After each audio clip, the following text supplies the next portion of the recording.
Right now at 5, a drunk driver is arrested in Joplin. And we've got a few thunderstorms to the west we're keeping an eye on. Otherwise, not as hot today, but the heat will return. A look at your forecast coming up. Plus, a Southeast Kansas animal rescue group is looking after 24 neglected dogs. The 4 states' most watched news starts now. Good morning and welcome to the KWM Morning News. It's 5 a.m. I'm Samantha Walker. And I'm Chris Warner. It's Monday, a week away from Joplin schools starting. I know a lot of other schools have started. And don't ask me a day home. It's the 16th today.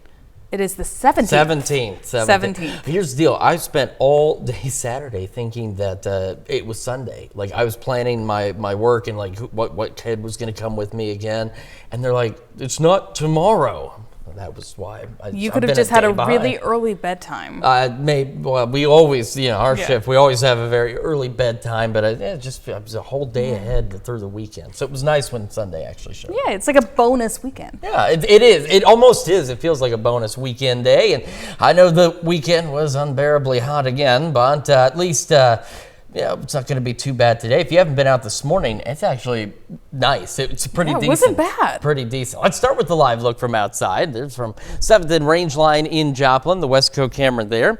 And so far, looking good. So showers and storms. We can take a look here on the Skywatch Storm Tracker. And what I'm keeping an eye on, nothing severe at this point, nor are we overly concerned about it, but we have this complex of storms that's trying to push off into the western portions of our area. You can see it's doing so very slowly. Most of the data suggests that it ends up dying out before it gets much further than, let's say, Greenwood, Elk, and Chautauqua County. So, but we'll see, because you can see some of it's been kind of redeveloping and kind of reinvigorating itself, if you will, as it pushes off to the east. So maybe some of us will get some rain. In the meantime, look at the numbers. 73 in Joplin, 72 in Pittsburgh, and across the area. Take a look at Yates Center this morning. Average, perfectly normal, and that's okay, especially after the last week or two here. 69 degrees. We got some low mid-70s, still a little warmer down south, about 78 by Bentonville. So Future Track by noon does at least confirm that any thunderstorm activity out there is gone. In fact, there's probably some remnant clouds off of that. As we head into the afternoon, we are looking at partly to mostly cloudy skies. They will start to go partly cloudy once again overnight tonight. Taking a look at temperatures through the day, about 80 by 9, so that certainly beats being about 100 by lunchtime. We'll be near 90. We'll go into the low to mid 90s today. Heat index values could still approach 100 degrees here and there. And we'll have a north breeze, a cool breeze at about 5 to 10. The heat, unfortunately, does return, but we've got some slightly better rain chances this week as well. We'll have details on all that in just a few more minutes. Samantha? Chris, thanks. Saturday night, a minivan driver failed to stop at a red light at East 7th and South St. Louis Avenue, striking a passenger car. The minivan continued west before turning onto Terrace Drive, where it became disabled.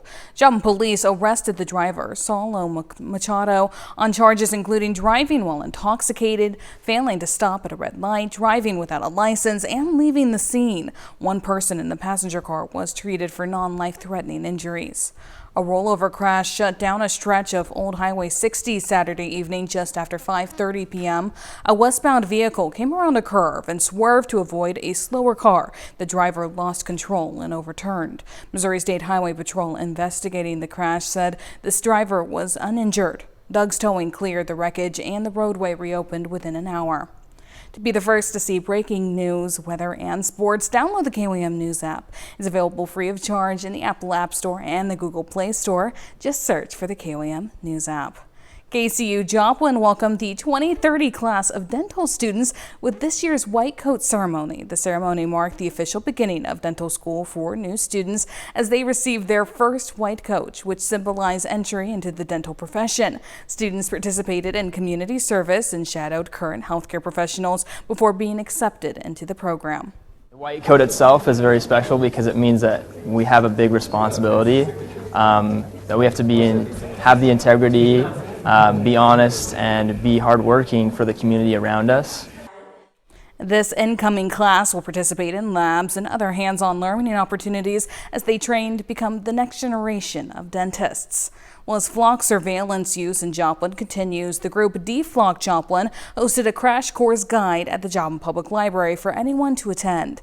Deflock Joplin presented information about surveillance technology, signal tracing, automatic license plate readers, and cybersecurity, informing attendees on how to defend their cyber information while in public spaces. They also gave examples of ways to protect your electronic devices from signal tracing, such as turning off Bluetooth and Wi-Fi, turning off your devices altogether, or using a Faraday bag. There's been a lot of concern online recently about signal-based surveillance, so we're going to be talking more about what people can learn about you from your devices and what types of surveillance are possible that way. The meeting discussed surveillance tools such as Leonardo and Flock, software systems that are used by law enforcement to track and locate individuals, and legal ways to protect your personal information from surveillance. The Children's Miracle Network and Freeman Health System hosted a back-to-school bash at MSSU over the weekend. The event was full of activities for the kids, with door prizes and school supplies being handed out. Children got the chance to check out a fire truck and speak with members of Joplin Police and fire departments, interact with a service puppy, play in a bounce house, and participate in other carnival-style games. The great thing about the Children's Miracle Network and the donations that you see in the Joplin metro area, every single penny of the donations actually goes to the children in need, and not a penny of it goes to payroll, to logistics, anything like that. Local businesses donated food, supplies, and more to be distributed for free and help families prepare for the upcoming school year. A Southeast Kansas animal rescue is caring for 24 dogs removed from a suspected hoarding situation. SEK Animal Advocate says many of the animals are underweight and need extensive medical care. KOM's Mitch Adams has the story. SEK Animal Advocates say neglect has left 24 dogs facing a long road to recovery. There were a group of animals at the time, the number was unknown, but come to find out we've now taken in 24 animals of varying size and varied ages. The rescue says 7 of 24 dogs are too emaciated to be spayed or neutered at this current moment. 3 tested positive for heartworms, while others need dental work, cherry eye repair, or future surgery. We took in some animals that were of appropriate weight for their breed and size. We took in some other animals that are very, very skinny, some that could not stand or walk. Due to the influx of dogs that are needing veterinarian attention, SEK Animal Advocate says that they're looking at expenses of upwards of $3,000 to bring these dogs back to health. The group is asking for help from the community through donations to help cover treatment and care as they work to place the dogs in permanent homes. So as far as the community, blankets, bleach, laundry detergent, we're going through a lot right now. Those are all things that we use a lot of normally, so having this additional resource would be good. In Southeast Kansas, Mitch Adams, KOAM News. SEK Animal Advocate says even small donations can help pay for food and treatment for the rescued dogs. That's a look at this morning's top stories and weather coming up on the KOAM Morning News. Tensions are escalating in the Middle East as the UAE accuses Iran of striking one of its oil tankers, and Trump threatens to claim the Strait of Hormuz.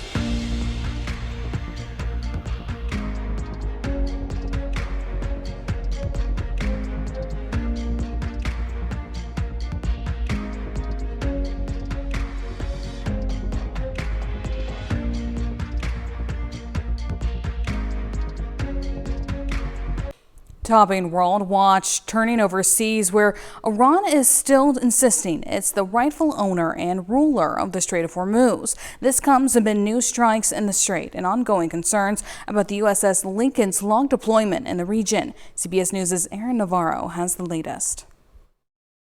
Tensions remain high in the Middle East, with the UAE accusing Iran of launching a strike Friday night on one of its oil tankers in the Strait of Hormuz. It comes after Iranian-backed Houthis attacked a crucial port in the Red Sea that's controlled by the internationally recognized Yemeni government.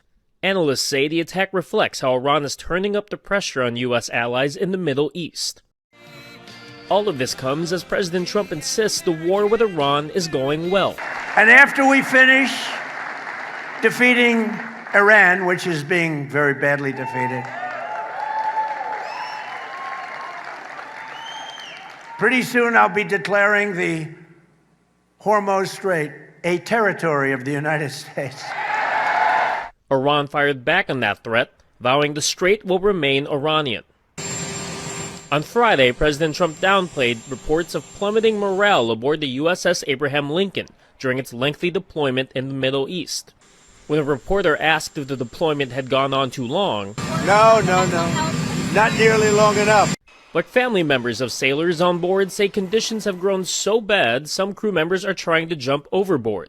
Some Democratic lawmakers are demanding answers from the Pentagon. Conditions on the USS Abraham Lincoln are abhorrent. Lack of clean water and sufficient nutritious food, but also the mental strain and stress. The USS George Washington is expected to replace the Lincoln soon, though timing remains unclear. Aaron Navarro, CBS News, Bridgewater, New Jersey. Also on Saturday, 2 Israeli airstrikes killed 11 people in southern Lebanon in some of the deadliest attacks since a truce was agreed to between Israel and Iran-backed Hezbollah. Still to come, heating up with some rain chances. Chris has a look at your weekly forecast.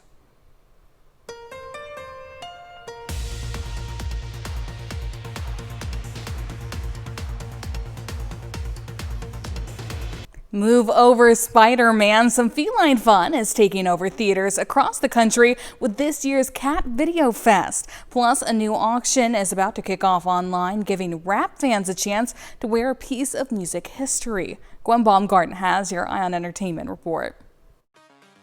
It may not be breaking any box office records, but for cat lovers, it's the perfect summer movie experience. This is a look at Cat Video Fest 2026. The annual video compilation includes lots of feline footage curated for the big screen. It's a series of videos that feature cats in humorous situations. It's just nonstop laughter, and for those of us who are devoted to cats, it's just a really fun way to spend an evening, and of course, usually your cat-minded friends join you. Cat Video Fest 2026 is playing at select theaters. Part of the ticket proceeds go toward local animal shelters in regions where it's screened. Singer-songwriter Sheryl Crow is gearing up to release her 12th studio album. This is a first look at the cover for Pick You Up, which will include 7 tracks. Her first single is called Freedom Bus and is available now. The full album will be released in October. Eminem is giving fans a chance to bid on his sneaker collection while supporting charity. The rapper is putting up more than 100 pairs of sneakers from his personal collection. Each are autographed by the Grammy winner himself. Some include a piece of history. This is the Air Jordan 3 Slim Shady model, which was designed specifically for Eminem to be used during his halftime performance at Super Bowl 56. Proceeds go towards Eminem's charity Marshall Mathers Foundation, which supports Detroit's at-risk youth. The auction kicks off next week. That's your Eye on Entertainment. Gwen Baumgartner, CBS News, Los Angeles. I definitely need to find the nearest theater to us that's doing that Cat Video Fest for sure. Well, now here's Chris with a quick look at your forecast. I'm asked to entertain myself with a Cat Video Fest, scrolling through, YouTube, Facebook, wherever. A lot of funny things. I also like Huskies are pretty funny too. Their attitudes are just blows me away. All right, here's something that's going to blow you away. We're actually just a little above normal today. Fortunately, though, it does start to get hot again as we head through this week, and we have some rain chances out there. We'll break down all the details for you when the KOAM Morning News returns.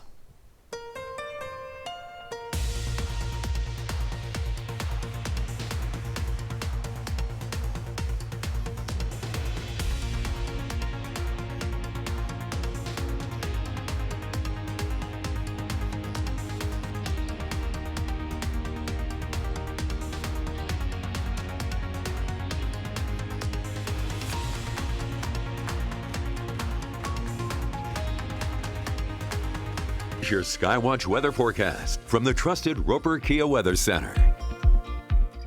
Welcome back to the KOAM Morning News. It's 5:21, about to be 5:22 on this Monday morning. Again, Skywatch Storm Tracker in our immediate area. Not much to really worry about, but as we look out to the west, not worry, I should say. Just keeping an eye on these thunderstorms out here, kind of stretching along and then to the west of the I-35 corridor. So out toward Enid, Medford, west of Ponca City, stretching back up around Anthony, Medicine Lodge, and all the way back toward Pratt out there as well.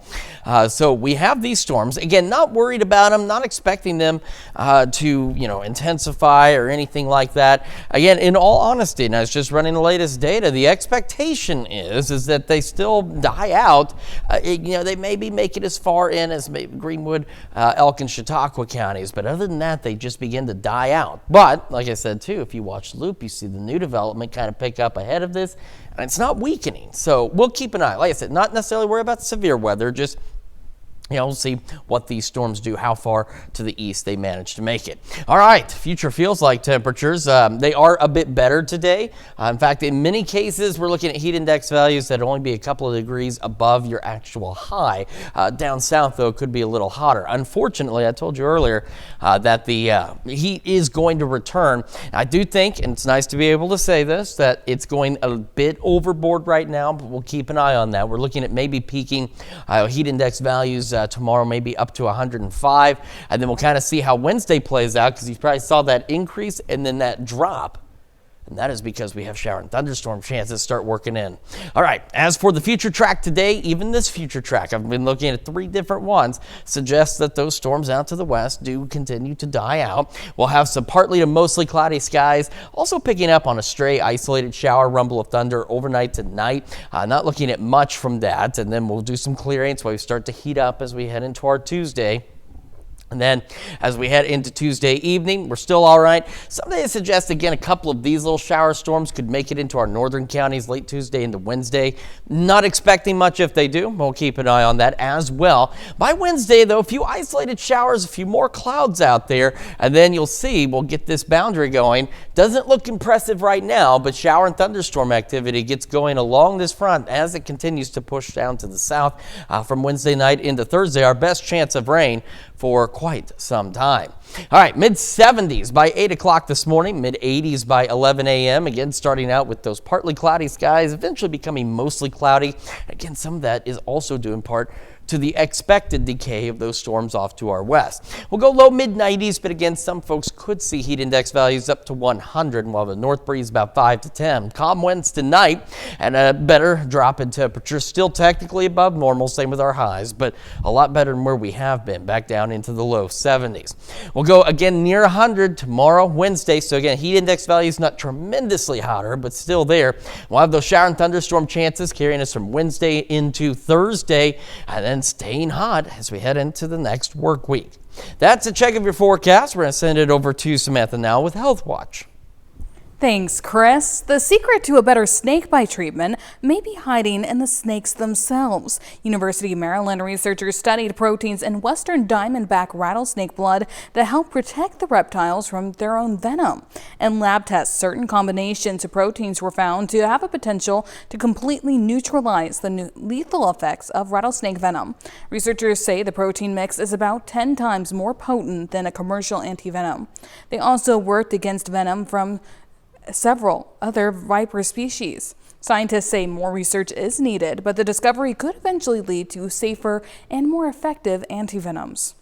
A European Journal of Nutrition study of more than 2,200 middle-aged adults found heavier coffee drinkers had lower levels of amino acids linked to insulin resistance and diabetes risk. Those drinking 5 or more cups a day also had less body fat and more muscle. And men also saw differences in testosterone levels. Researchers say the findings show a metabolic link, not proof that coffee is beneficial. That's a look at some of today's top health stories. We'll be right back. Right now at 5:30, a Tampa Bay nonprofit is rushing rescue supplies to Western Colombia. And we have a few thunderstorms out west we're keeping an eye on. Otherwise, not as hot, at least for today. We'll have a look at your forecast coming up. Plus, bikers from across the country rolled into Joplin this weekend for the Pump Track World Championship. The 4 states' most watched news starts now. Good morning and welcome to the KOAM Morning News. It's 5:29. I'm Samantha Walker. And I'm Chris Warner. It is now Monday, August the 17th. Hard to believe. Yeah. Again, some kids already back in school now. Joplin starting a week from today. Got a lot of open houses we get to do this week. Always fun. Oh, so much fun. I know Pittsburgh's already back, Frontenac's already back. Yeah. So I think, the Joplin kids are just kind of watching and be like, that's going to be us next. Yeah, that's kind of how they've been feeling, it seems, at the house. Except the youngest again, right? He loves school. He's been ready counting for it. down again since like June. All right, speaking of June, we were a little wetter and it was a little, a little cooler, not calmer. We had all those storms. It was a little cooler out. We are going to experience some slightly cooler temperatures today. We'll start with a live look from downtown Pittsburgh. Looking pretty good. Clear skies so far for the bulk of the area. Same from the West Coast camera at 7th and Rangeline. Had a quick stop to, no, I was kidding. I took that camera out. I forgot. It was locking up this morning, so I decided to remove it. But we would have looked at the one at 32nd and Hammonds. All right. Skywatch Storm Tracker, again, off to the west. This complex of storms, the expectation is that it still will die out as it approaches our region, and suggesting maybe it makes it, as far in as the parts of, let's say, Elk, Chautauqua, Greenwood, Wilson, Montgomery counties, perhaps, if it can make it in that far. But again, most of the data, even this morning, still continues with the updates to suggest that these storms begin to die out. All right, so we'll watch it. Not worried about severe weather, by the way, by any means. Just seeing how much longer they can get in, how much longer they can continue, and if they can get far enough east, some of us might get some much needed rain. All right, 73 in Joplin, 72 in Pittsburgh, and around the area, Yates Center, you are normal. And that is, again, perfectly okay. After the last couple of weeks, we've had 69 degrees, got some low 70s up to the north. Still a little warmer to the south, Bentonville up there at 78. Future track will go some partly to mostly cloudy skies. And again, even this future track showing the clouds mainly from that complex that give us these mostly cloudy skies. But otherwise, by noon, no rain activity out there. So going to the upper 70s, approaching 80 by 9, approaching 90 instead of 100 by noon today. We'll have highs into the low 90s. Heat index values in some locations, though, still could approach about 100 degrees out there, especially south of I-44. So we have the shower chances we're watching this morning. If gives you any idea, we've got some other rain chances that we're watching as we head into the next couple of days. Break it all down for you in the full forecast here in just a few more minutes. Samantha? Chris, thanks. Less than a week after a devastating earthquake in Colombia, rescuers are still finding signs of life under the rubble. But time is running out. Now, an organization in Tampa Bay is stepping up to help. Donations by the boxful. Cans, peanut butter. But the need in Western Colombia goes far beyond food. I am trying to get a tally of what exactly is it, but I haven't seen helmets. I mean, I think I'm the only one that donated one. Martha Gallagher, president of the Colombian American Association of Tampa Bay, says donations need to do more than feed people. They need to help save them. As of Friday, rescuers are finding signs of life under the rubble. This nearly 5 days after the 7.4 magnitude earthquake struck Western Colombia.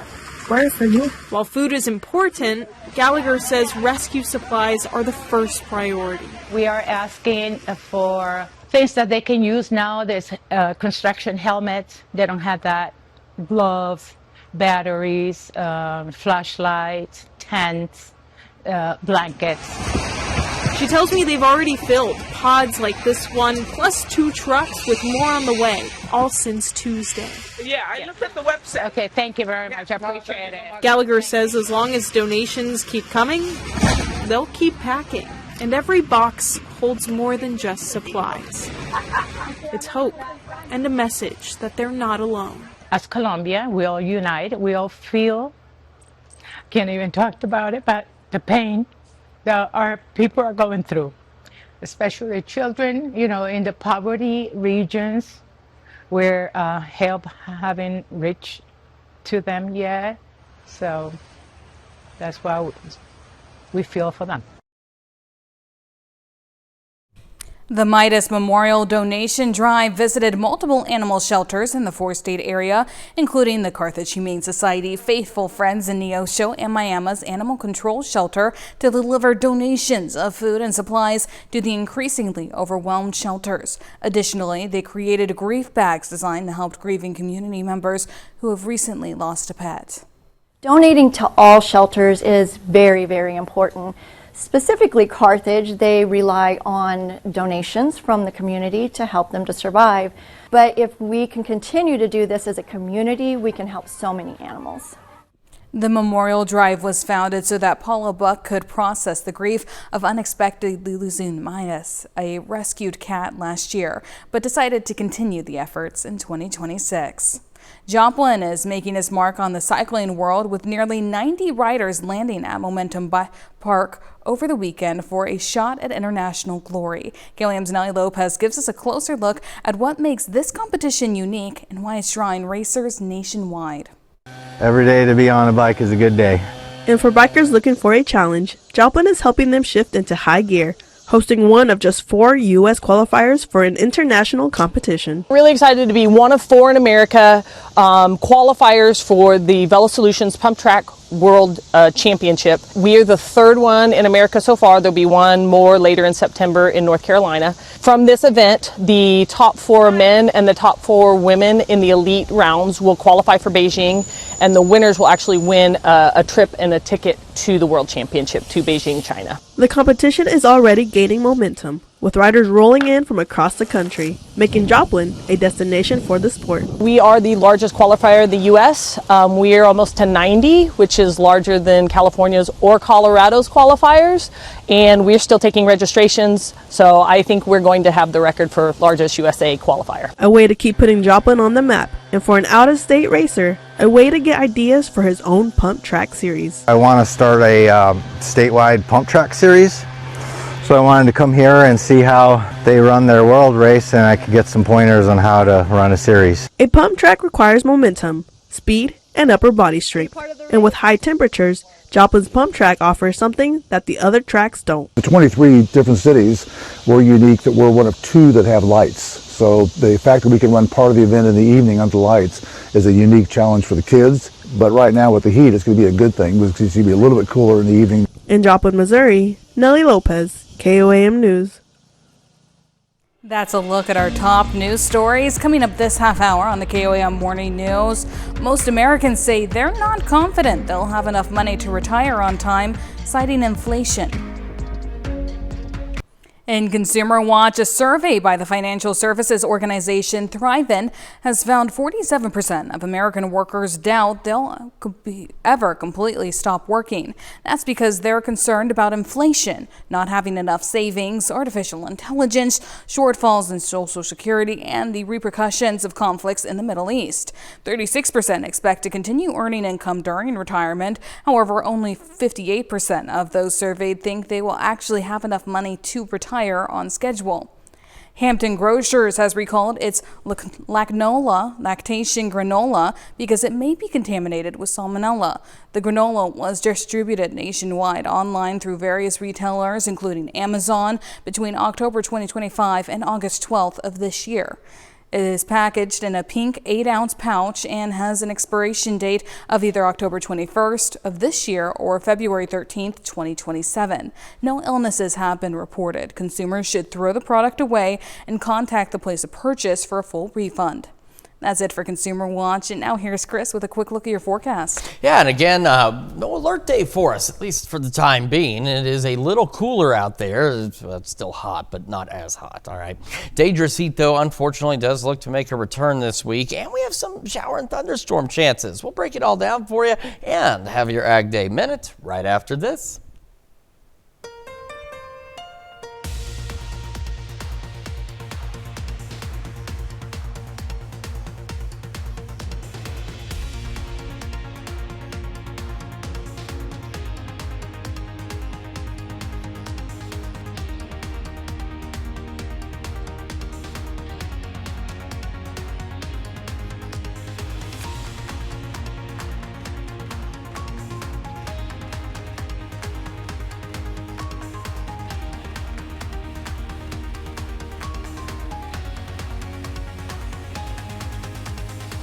Haley Bickelhoff with today's Ag Day Minute.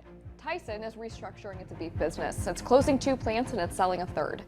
Tyson says that it's making these changes because of the historic cattle shortage. The 2 plants closing are a beef facility in Joslyn, Illinois, and a case-ready facility in Eagle Mountain, Utah. Tyson's looking to sell its beef facility in Pasco, Washington. Employees stopped job duties there this week. Tyson plans to compensate them through October 12th. Well, the National Grain and Feed Association is opposing the merger between Union Pacific and Norfolk Southern. It submitted a filing to the Surface Transportation Board on Thursday. NGFA writes that it's been reviewing the proposed merger for 13 months now, and it says that it made the decision to oppose the merger because it will not increase and improve competition. Well, Farm Journal's annual crop tour begins on Monday. Our scouts will be out in the fields for their first days of the tour. They'll go through Nebraska, Iowa, Minnesota, Illinois, and Indiana. Corn and soybean fields will be sampled, and this year crops have been hit hard by weather. That includes Bloomington, Illinois, which is one of our tour stops. Now, it was hit by storms Friday morning, and I got these photos right here and videos from a couple of farmers in Bloomington. You can take a look at them. Several fields of corn have their crops laying flat because of these extreme winds. For more ag news, watch Ag Day weekdays on this station or get updates at agweb.com.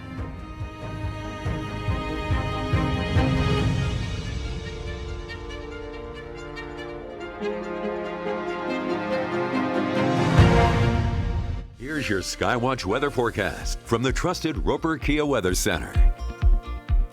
Time now is 5:45 on this Monday morning. Again, starting with the Skywatch Storm Tracker, and keep an eye on these showers and thunderstorms down to north central Oklahoma, just onto the western fringes of Osage County. Again, they're not severe, nor do we expect them to become that way. But the question is whether or not they'll manage to make it into our region. And so that's why we want to keep an eye on them, because it might be able to bring some much needed rain chances, and it could really shake up the forecast for us. But right now, again, the majority of the model data suggests that these storms don't make it much further east than, say, Greenwood, Elk, Chautauqua County.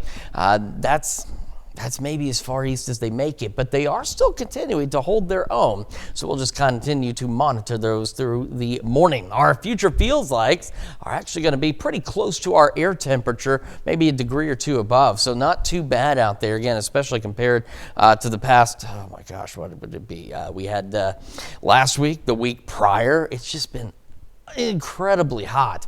However, some of our southern locations could potentially reach heat index values of about 100 degrees or so. As we head into our Tuesday, again, I think it's going a little overboard to the west, but we'll see exactly how that plays out. Otherwise, we start to see those heat index values potentially up to 105. And as we head into our Wednesday, see how they take a little dip. We have a cold front coming through, not a major one, but it is enough that it's going to bring us some rain chances and another little pause in some of the heat. As for today, future track showing by noon, these are really the leftover clouds from those storms off to our west. So that's really why we're looking at the partly cloudy, eventually becoming mostly cloudy as we head later into the evening. And then as all that clears out, we'll go partly cloudy overnight tonight. Now, some of the future track data is hinting at maybe a stray shower, rumble of thunder down at northeastern Oklahoma, potentially reaching the Missouri side very early tomorrow morning. The chance is pretty low, but hey, we'll certainly take any rain that we possibly can.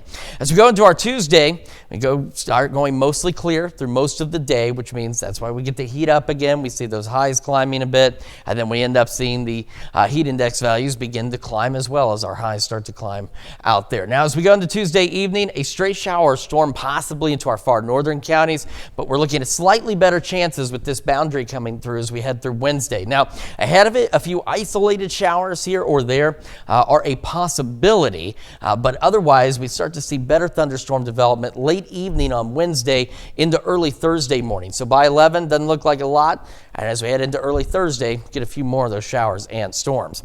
Here's we go, getting our day started. We'll go about the mid-70s by 8, temperatures climbing to the mid-80s by 11 a.m. And again, just remember, just yesterday, those highs were already in the mid-90s, so slightly better out there.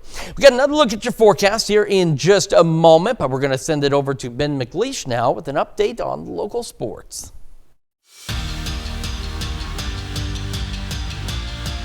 Carl Junction football is back on the gridiron and ready to take the next step in 2026. The Bulldogs are coming off a district title appearance, their second in the last 3 years. And while neither of those seasons ended in a coveted state title, the players still came away with something invaluable: experience.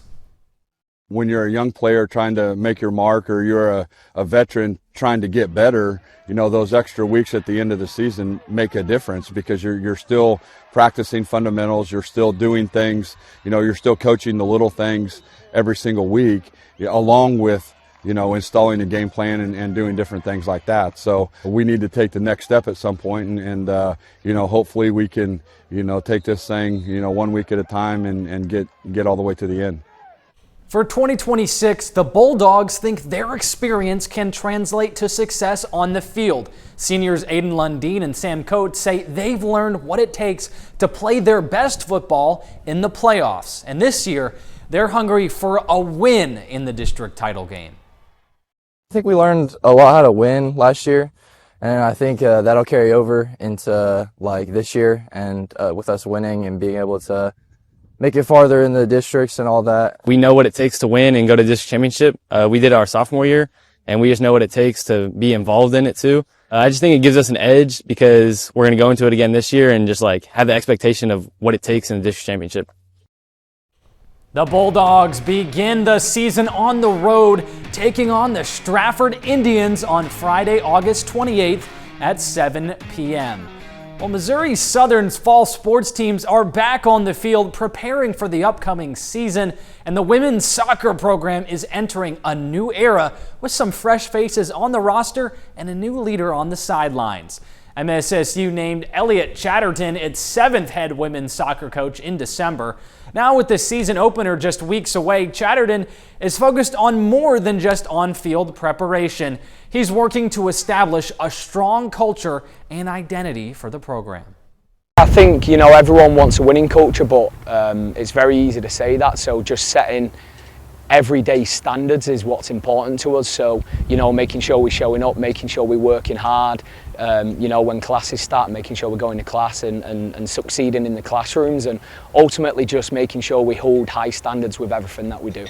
Coach Elliott has a lot of experience, and he's brought teams from the bottom to the top, and that's what this program needed. We have higher expectations, and the word of the year is earn it. We want to bring this program from the bottom all the way to the top. The Lions kick off the regular season in Jefferson City at 3 p.m. on Friday, August 28th against the Lincoln Blue Tigers. Well, that's it for sports. We're back after the break. Well, for years, Ron's Supermarket hosted an event in its parking lot. The event now has a new name and a new home with more room to grow. Pittsburgh State beat the Heat by moving their Gorilla Fan Fest indoors at the Plaster Center to help student athletes connect with fans and future Gorillas, while families meet Pitt State student athletes, collect autographs, and enjoy performances from the Pitt State Band, dance, and cheer teams. A huge history and legacy at Pittsburgh State from our alumni and fans and friends, and they come back in droves to support our student athletes, support the current Gorillas who are going to be future alumni. President Newsom believes that direct access to student athletes helps build school spirit and shows the next generation of kids that they can become Gorillas too. That's a really cool festival they're doing up there, and like I said, the pride, especially for Pitt State in Pittsburgh, just is unmatched. I think anywhere in this region, if not the country. Yeah, I mean, it sounds like it's so much fun, and it's a great way also because, you know, their semester is starting today, so it's a great way to kind of kick off the new school year as well. Absolutely. For the whole community. It's like, okay, Pitt State is back in session. We're ready to go. What a great fun way to celebrate. It certainly is, and you know, something that'd be a great fun way to celebrate some of our cooler temperatures, maybe some rain to go along with that.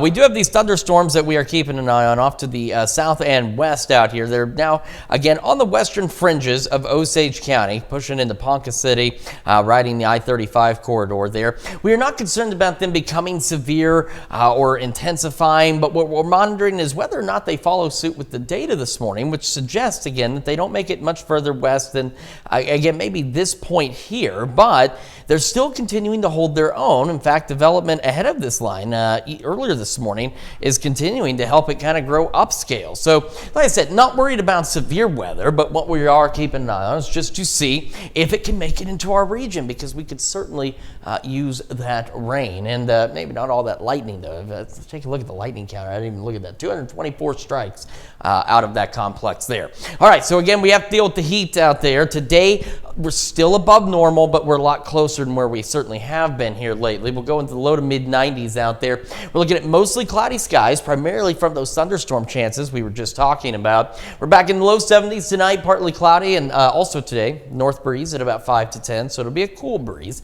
And we'll also have the potential, especially south of I-44, it gets a little warmer, for heat index values to maybe approach 100. Keep an eye on Tuesday and Wednesday as highs climb back up into the lower triple digits. The good news is the moisture doesn't return immediately, so we're looking at heat index values each day maybe up to 105. So again, that's just because that moisture doesn't return immediately, so it's still dangerously hot, but thankfully not that extreme.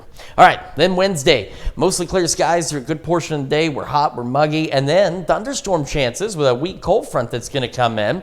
So we'll keep an eye on those for you, maybe lingering into the first portions of our Thursday, and then eventually clearing out by the afternoon. And unfortunately, the cool weather is going to end up cleaning out also as we go back into the mid upper 90s and eventually back near 100 as we roll through the weekend and into the next work week. That's a check of your forecast. We'll be back with more of the KOAM Morning News right after this.